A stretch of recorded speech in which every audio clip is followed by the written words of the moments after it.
السلام عليكم ورحمة الله وبركاته. ازيكم يا حبايبي، عاملين ايه؟ النهارده ان شاء الله نعمل مع بعض كده الغدا بتاعنا.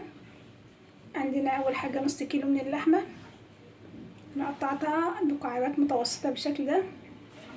هنا كده ان شاء الله لحمة بالبصل. اول حاجة عندنا الحلة سخنة جدا بالشكل ده.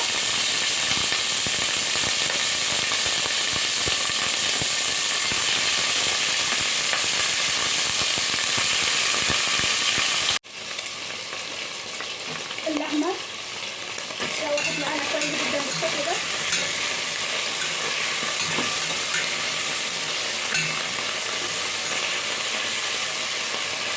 ننزل بقى عليها بالبصل، كمية بصل حلوة.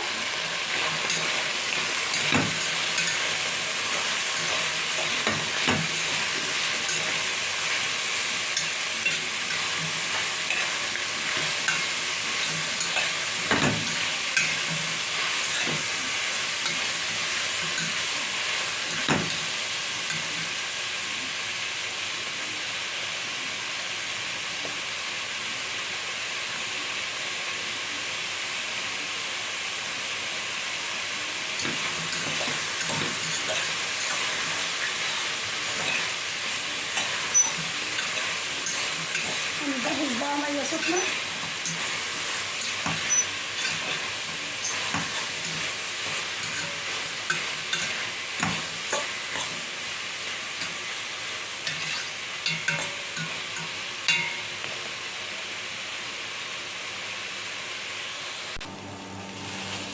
اللحمة أخدت اللون الجميل ده. هنضيف لها بقى البهارات، معلقة صغيرة بهارات لحمة،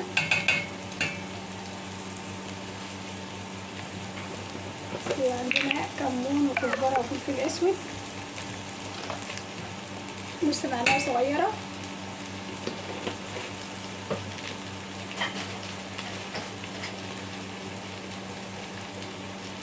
رشة من الملح، رشة من السكر،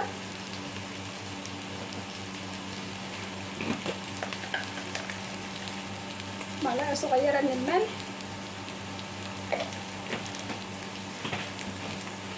ونجيب بقى المية.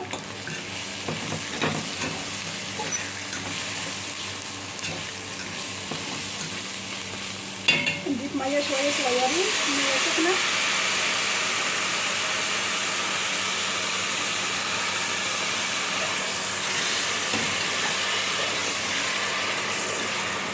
نغطيها ونهدي عليها النار، نسيبها بقى تستوي ونعمل رز بشعرية.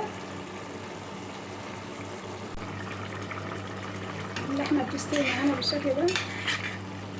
انا ضفت لها جزرة مبشورة، كنت مجهزاها جنبي بس نسيتها وضفتها بقى، يعني كنت هشوحها مع البصلة بس للأسف نسيتها، يعني فضفتها كده في الآخر.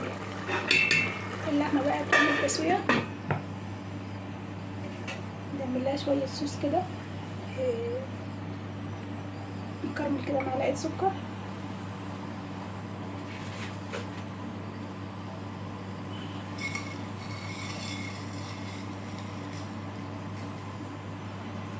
معلقة واحدة من السكر،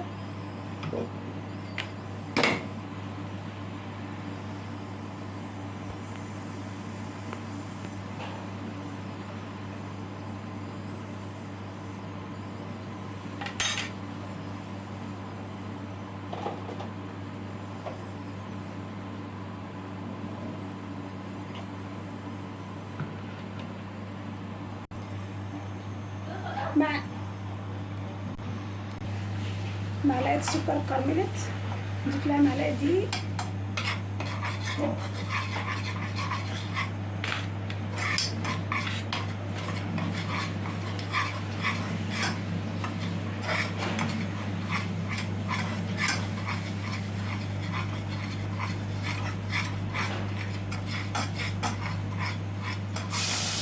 نضيف معلقتين مية،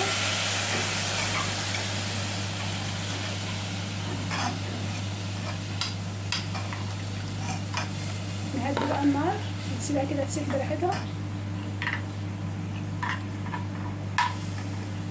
عشان نضيفها على اللحمة بتاعتنا اللي بعد ما تستوي. فنهدي عليه النار كده بقى ونسيبه يسيح براحته.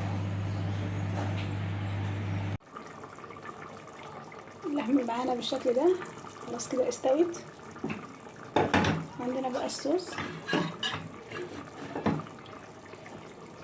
اللحمة اللي عملناه هنضيفه بقى على اللحمة. لو عندنا ديمي جلاس هنضيف معلقة من الديمي جلاس.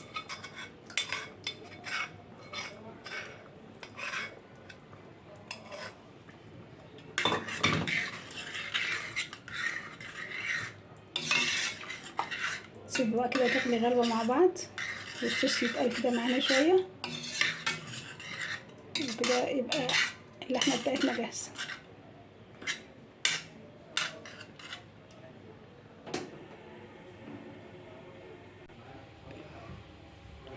ده شكل اللحمة بتاعتنا بالصوص، صوص تقيل كده وجميل، ونقدمها مع رز بشعرية. يا رب الفيديو يعجبكم. لو عجبكم بقى الفيديو متنسوش اللايك والاشتراك في القناة، والسلام عليكم.